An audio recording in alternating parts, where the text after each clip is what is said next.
I am super tired this morning, but luckily we came to just the right space for this week's Thursday Market Update. Who am I here with? My name's Alec McGinn. We're with Trail Creek Coffee Roasters out of Kasson, Minnesota. Yeah, so tell us a little bit about the company, about the business. How did you get into this? Yeah, so just kind of, we were looking for a new adventure to go into, and we saw this listing. Jim and Crystal were the previous owners here in Kasson, and stars kind of aligned with their life plans and our life plans, and we decided to take the dive. We were excited about it because of a lot of the different opportunities it has. We have the roasting side, we have our coffee shop, and then we also go to the farmers market in Rochester in our pop-up stand. And then on top of that, there's a coffee truck around back that we'd like to get out and about eventually. Okay, and did you know about any of this stuff before jumping into it, or how did you learn about it? Because this isn't just a skill people know. Yeah, so we got in touch with Jim and Crystal really like 3 months ago, and from the very beginning, Jim was so great, and he would come with us after work every night, and we would roast, and he'd teach us everything there is to know about coffee and roasting coffee, and basically we worked together until we both mutually felt that, hey, we're ready to move forward. So it worked out really great in the end, and we're having a blast doing it week in, week out. How long does it take, I'm just curious about this, how long does it take to just roast the beans and get it into one of these bags? Sure. So to roast, one roast, we do a 10 kilogram roast. It takes about 15 to 20 minutes depending on the type of roast, whether it's a light or a dark. And then it has to go through a destoning process, which is a little bit long, but it ensures quality so that there isn't any unknown artifacts within the beans, because sometimes when they're coming from their origin country, there's rocks in them, so we have to get the rocks out, and we have a cool little cup of rocks that we found throughout our times roasting. And then from there, usually we end it for the night because we have to roast multiple batches because we are a small batch roastery each night. Then we'll come back the next day and we'll get it all bagged and packaged and out the door for our wholesalers and retail. So it's a whole process. It's not just like a quick little thing, it takes quite some time. And you make several different products. I mean, we have different types of beans here and you have different sizes. So tell us about your product line that you have. Sure thing.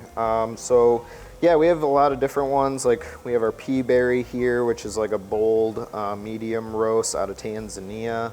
And then we have things like our Ethiopia, which is a light roast. And the thing with these light natural roasts is they tend to have more like fruity notes in them.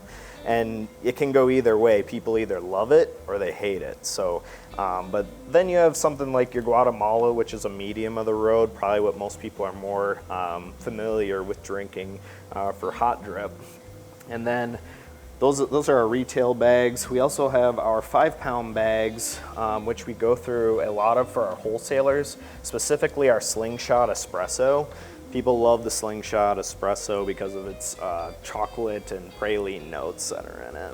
Yeah, that sounds like right up my alley here. Yeah, we'll get into some of that in a bit. That sounds good, cool. And then I was noticing this one. Tell me about this, the Landing. Sure, Based out of Rochester here? Yeah, so we provide these to St. James Coffee over off of 18th Avenue.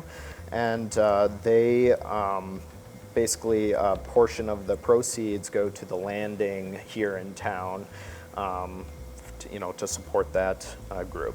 That's really cool that you do that. So really getting involved with the community as well. Definitely, yeah. And you were telling me just a little bit ago, you have this beautiful space here for people to come lounge and hang out in. So another way you can get involved with the community too. And it seems like we're talking down the road, maybe people can bring in their parties here or gatherings here as well. Is that right? Yeah, like for instance, when we had our daughter, who's now 10 months old, was born, we were having trouble finding small event spaces for things like baby showers. And we were kind of thinking, hey, this could be a great place for people to rent in the evenings to hold those small get-togethers and just have a really nice space to make it their own for the night. That's really cool. It seems like you're doing really well to just get involved with everyone from Rochester to Kasson, the whole community here. If people want to learn a little bit more about you, they want to be able to order, how can they do that? Where do they go? Yeah, so trailcreekcoffee.com is our website, and then you can find us on Facebook and Instagram at Trail Creek Coffee Roasters. So we try to be pretty active on those accounts, and if you send an email to trailcreekcoffee@gmail.com, we respond pretty quickly. So, you know, we're just here to serve is kind of our goal. Yeah, that's awesome. If you don't mind, can we go get a sample of coffee here? Absolutely. I would love that. And if you need a hit of energy on your way to work, come check out Trail Creek Coffee Roasters here in Kasson. So you're talking about getting involved with the community as well. You're talking about some fundraiser things too that you just mentioned. Tell us a little bit about that. Yeah, so we have a lot of interest in, you know, giving back to the community. So I know there's a lot of sports groups, like Byron Robotics reached out to us. We're kind of interested in getting things set up so that we can do fundraisers for really anyone that's interested in the local communities. Very cool. I think that's an awesome ambition that you have there with that and very needed. So thank you for doing that. Of course.